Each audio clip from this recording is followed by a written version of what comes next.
Hello everyone, ICT virtual classes में मैं योगेश केमनी आपका स्वागत करता हूं। तो जैसा कि आप जानते हैं, हम लोग पढ़ रहे थे, धारा निकालना सीख रहे थे, हम रेजिस्टेंस के कॉन्सेप्ट को पढ़ रहे थे। तो क्वेश्चन आपके बीच है कि एक रेजिस्टेंस ये रहा और एक रेजिस्टेंस अब ये रहा, यानी कि अब हम पैरेलल वाले कॉम्बिनेशन पे आ जाते हैं और यहाँ पर लगा दी हमने, मान लो 12 वोल्ट की बैटरी, एक रेजिस्टेंस है हमारा 2 ओम, एक रेजिस्टेंस है हमारा 3 ओम का और एक है हमारा मान लो 6 ओम का। ठीक है, तो ये हमारे यहाँ पर प्रतिरोध है। आपसे क्वेश्चन में क्या पूछा जाएगा? आपसे क्वेश्चन में पूछा जाएगा फाइंड, क्या क्या पूछा जा सकता है, मैं सारे पॉसिबल क्वेश्चन बता देता हूँ। पहला क्वेश्चन यहाँ पर बनेगा current in each resistor.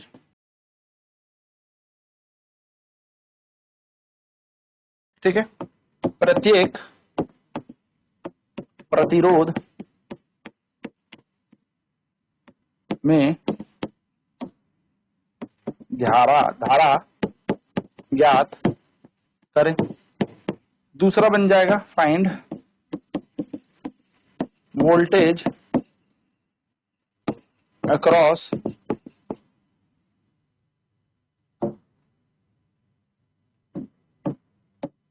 Each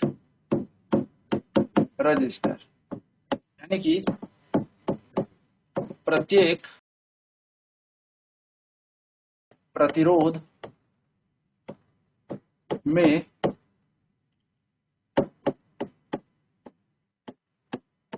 voltage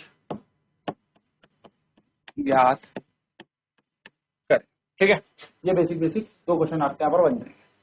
चलिए शुरू करते हैं कि कैसे हमने इसे सॉल्व करना है, क्या हमने यहाँ पर लॉजिक लगाना है। तो जैसा कि आप जानते हैं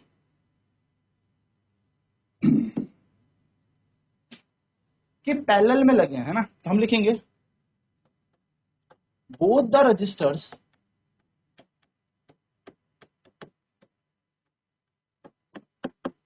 R1 and R2 are connected in parallel। R1 और R2 दोनों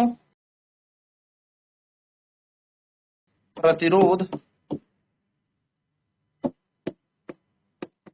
समांतर क्रम में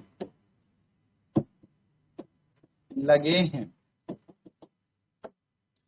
As both are connected in parallel, the voltage बोले या पोटेंशियल डिफरेंस हम कह सकते हैं, the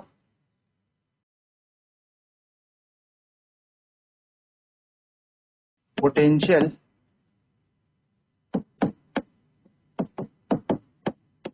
difference across them will be same। जैसे कि दोनों प्रतिरोध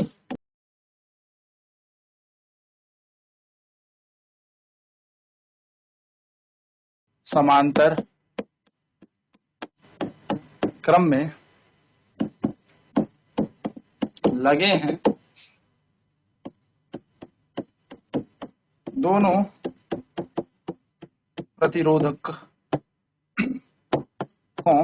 के पास समान विभव होगा। दोनों के पास क्या होगा? सेम पोटेंशियल होगा। तो हम यहाँ पर डायग्राम जब बनाएंगे तो इस डायग्राम को दोबारा से रिपीट करते हैं। तो डायग्राम कुछ इस तरीके से था, एक प्रतिरोध ये और एक प्रतिरोध हमारा ये लगा हुआ था। कितने वोल्ट की बैटरी से जुड़ा हुआ था?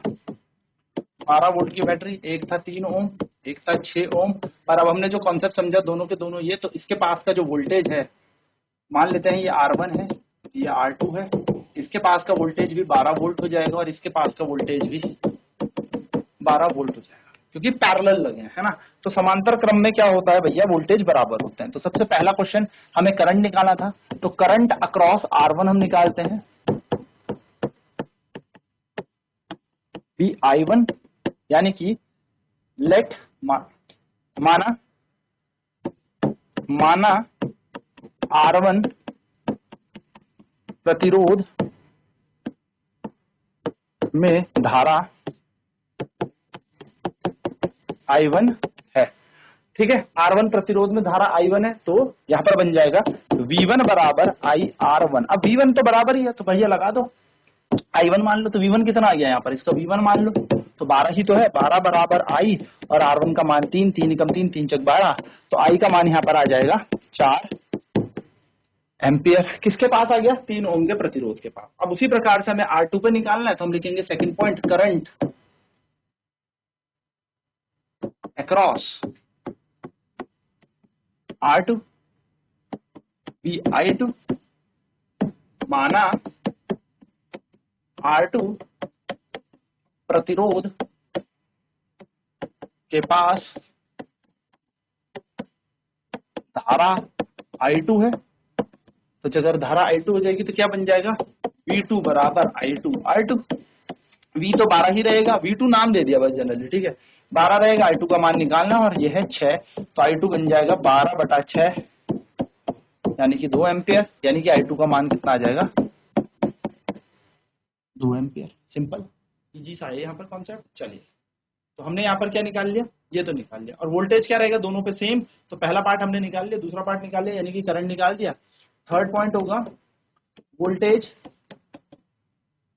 Across R1 and R2 will be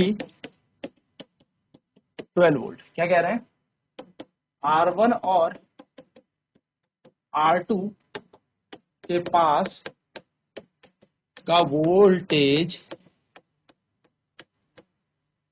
12 volt ही होगा, क्योंकि दोनों समांतर पे लगे, है ना। चलिए फटाफट क्वेश्चन नोट करेंगे, इसका सॉल्यूशन नोट करेंगे, फिर बढ़ते हैं अगले प्रश्न की तरफ, अगले तरीके के क्वेश्चन जो यहाँ पर बनता। तो हमें से यही बोला था कि ये एक हमारे पास डायग्राम दे दिया था, बोला करंट निकालो प्रत्येक प्रतिरोध में, यानी कि धारा निकालो। नेक्स्ट बोला वोल्टेज निकालो R1 और R2 में।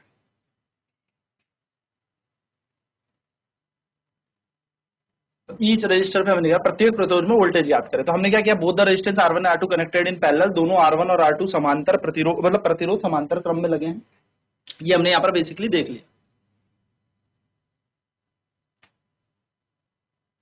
तो हमने यहाँ पे क्या कर दिया, दोनों के दोनों कनेक्ट है पैरेलल में, तो पोटेंशियल डिफरेंस दोनों के पास क्या होगा, सेम होगा, वोल्टेज दोनों के पास सेम होगा, यानी कि जैसे कि दोनों प्रतिरोध समांतर क्रम में जुड़े हैं, दोनों के दोनों कैसे लगे हैं, समांतर क्रम में जुड़े हैं, तो दोनों के पास जो प्रतिरोध, दोनों प्रतिरोधों के पास का जो विभव है वो कैसा होगा, समान होगा, दोनों के पास का वोल्टेज समान होगा, यानी कि 12 ही वोल्ट दोनों में इक्वली डिस्ट्रीब्यूट हो रहा होगा। तो हमने क्या किया, यहाँ पर 12 वोल्ट ऊपर इक्वल डिस्ट्रीब्यूट कर दिया, 12 ही वोल्ट नीचे, यानी कि क्या हुआ, 12 वोल्ट ऊपर चला गया, 12 नीचे। अब करंट हमने पहली वाली वायर में I1 मान लिया और दूसरी तार में I2 करंट मान लिया। तो हमने कहा करंट R1 के पास जा रहा है I1, यानी कि R1 प्रतिरोध में धारा I1 है, तो V1 बराबर I1 R1 हो जाएगा। V1 का मान कितना है, 12, वोल्टेज 12 है, I1 की जगह I1 और R1 की जगह कितना आ जाएगा, 3 ओम, तो 3 से 12 कट जाएगा 4, तो यहाँ पर आ जाएगा 4 एम्पियर, यानी कि ऊपर वाली तार पे कितना जा रहा है, 4 एम्पियर धारा जा रही है, करंट जा रहा है। करंट अक्रॉस R2 भी I2। अब करंट हमने किस पे निकालना है, R2 पे निकालना है। तो माना R2 प्रतिरोध के पास कितनी धारा जा रही है, I2, तो V2 बराबर I2 R2 हो जाएगा। तो V2 का मान है 12, I2 की जगह I2, R2 की जगह 6 जाएगा इसके नीचे, तो 6 दूनी 12, यानी कि 12 एम्पियर, 2 एम्पियर सॉरी, है ना, 6 दूनी 12, यानी कि 2 एम्पियर धारा हमारी R2 प्रतिरोध पर प्रवाह कर रही है, यानी कि current in R2 will be 2 ampere.